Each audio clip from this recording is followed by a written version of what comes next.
here. Today I'm going to talk to you about something a little different. Not my usual tarot, and believe it or not, it's not mediumship either. Today I want to talk to you about the weirdest allergy in the world, which I unfortunately have. And the reason I'm telling you this is because you too could get this weirdest allergy in the world. I know. You're all sitting there saying, no, you can't catch allergies. Impossible. No, you can catch allergies, and it is possible. Let me tell you how. So, I'll tell you my story. This is a weird story. About 5 years ago, 6 years ago, I moved to Missouri. Lived on a mountain. A beautiful place. My house, gorgeous house, beautiful view, 300 acres of wildlife, untouched land, woods, beautiful creeks behind my house. It was a hiker's paradise. And guess what I was? I was a hiker. I loved to hike. So I would get my boots on and I'd go out hiking. As probably some of you know, I have a German Shepherd and a German Shepherd mix, and we'd go out romping around through these woods all the time. I mean, I was out there hiking at least a few times a week. There were kids next door to me. They'd come hiking with me. We'd pack lunches. We would go. One of my favorite things to do was go to the creeks because there were dried up creek beds. And this land had never been developed. It had never had anything there. And it was beautiful. And I would go back there in those creek beds and get all kinds of fossils out. I have the coolest fossil collection. I mean, really, it's just beautiful. I have the neatest fossils. So I would go back there, hunt through these hunt through these creek beds, getting fossils. It was really, really neat. And so I did that for probably a good 2 years while I lived there. Then I moved away. But right before I moved away, I started feeling really funky. I couldn't eat a lot of stuff. I was having all kinds of gastrointestinal issues. Just didn't feel good. Felt kind of like foggy and weird. Had a lot of headaches. And also like I feel really anxious for no reason. Just feel really weird. Just weird. Really off. So I ended up going to a gastroenterologist because that's where you go when you have all kinds of gastro issues. And they decided, they tested me for some basic stuff, which I didn't have. They treated me for parasites, which was so ridiculous. But let's face it, I was romping around in the woods and creek beds and stuff. So I can see where they came up with that, that could be a possibility. It turned out I didn't have any of that stuff. So what happened was they ended up giving me an endoscopy. Or no, it was a colonoscopy, actually. Wrong end. They thought maybe I had, some issues that they needed to go in and look at. And during this colonoscopy, and this actually is related to my allergy, I had a really bad reaction to the anesthesia. My heart rate just plummeted. My blood pressure plummeted. My blood pressure was like 72/30 or something. And I wouldn't wake up from the anesthesia, and they were freaking out and trying to get me to wake up, and I just wouldn't. And I was so sore afterwards because I guess there's these places on your body that they press trying to wake you up from anesthesia if you don't wake up. They're really sensitive, and they press really hard, and it's supposed to wake you up. Well, it didn't wake me up. I eventually did wake up, though. Don't remember anything about this. And I remember the orderly was like, he was asking me when I have to come to my next colonoscopy, and he's counting on his fingers like, good, I won't be here, because he didn't ever want to see me again. And so bad reaction to the anesthesia, and they didn't really find much. No surprise. So then I end up going to another gastroenterologist eventually because I can hardly eat any food. Things just don't set right with me. Everything goes right through me. And I was losing tons of weight. I was down to like 108 pounds. I looked so skinny and like a little skeleton. I just looked really unhealthy, really unhealthy. And I was getting concerned because you know something's wrong with your body, right? So what happened was I finally went to another gastroenterologist, and she told me I had gluten problems. Don't eat gluten, she says. Okay, so I didn't eat gluten. I started feeling a little better, and I started gaining some weight. Wasn't having as many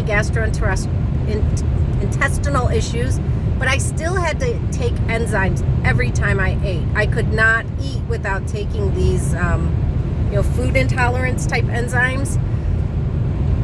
And so because of that, I was like, all right, something still is going on. I'm not eating gluten. Why do I still have to take these enzymes? These enzymes are not cheap, It's like, well, what is this? I'm trying to figure it out.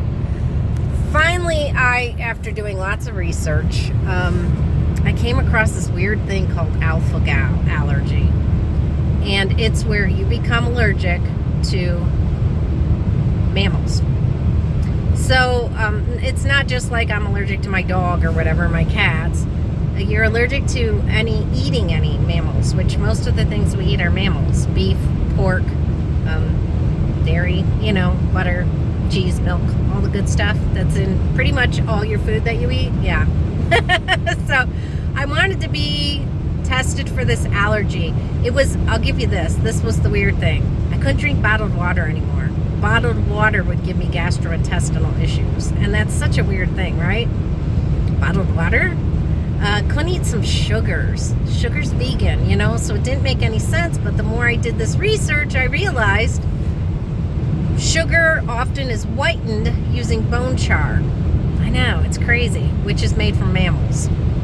So I was having reactions to bone char in the sugar. I was having reactions to bone char, which they use to filter water sometimes.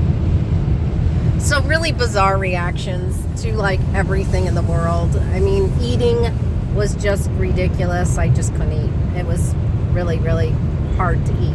I had a very, very small selection of food that I could eat, and that was it. So I quit the gluten. I started getting a little better, but I wasn't better. I finally asked my doctor, can you just refer me to an allergist? Because I wanted to be tested for this alpha-gal. But as you know, if you've been to doctors for issues, you can't go in and tell them what's wrong with you. You can't, because they don't believe you.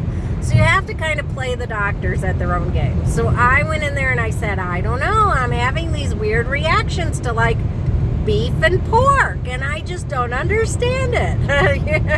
I didn't mention alpha-gal. She sat there and went, I might know what you have. I'm going to test you for this odd allergy called alpha-gal. Well, she's like, have you been around ticks? Now, I knew I'd been around ticks, right? I used to hike all the time. I'd put all this oils, lemongrass oil, and all this stuff on me to try to not get ticks on me. But when I'd hike, but they'd still get on sometimes because there were just so many ticks out there. Well, I said yes. Of course, I used to hike. I lived in the middle of the woods. Ticks were pretty common. Unfortunately, they get on my dogs. They get in the house. Even if my dogs they were always on tick medicine. And I had found out just a little bit before this that one of my dogs had auriculosis too, which is a tick disease, regardless of being on tick medicine. So it turns out they tested me for this alpha-gal allergy that you get from a tick bite, and sure enough, I tested positive. So I cannot eat. I just can't eat. I mean, there are so many foods I can't eat. I cook my own food, basically. Use vegan butter, use milk substitutes. I eat ostrich. It's pretty good. I eat emu. I eat duck a lot. Unfortunately, when you get alpha-gal allergies, sometimes you develop other allergies too. So I also developed an allergy to gluten, as we know, corn, and chicken, which, try going out to eat and not being able to eat beef, pork, corn, or chicken. That's almost in like everything, or butter or milk for that matter. So I just don't go out to eat. Seafood is a possibility every now and then, but I can't even eat the butter at the seafood restaurant. So it's like, what's crab legs without like dipping them in butter? So I have a lot of substitutes I use at home. I tell you this because yes, you can catch an allergy and it can make your life pretty miserable, I've adjusted and I've learned how to live with it, but you know, it would be so nice to be able to like go out for drinks. A lot of alcohol, unfortunately, has different things in it, like gluten and corn and even some meat products, which you wouldn't expect, but yes, they're in there.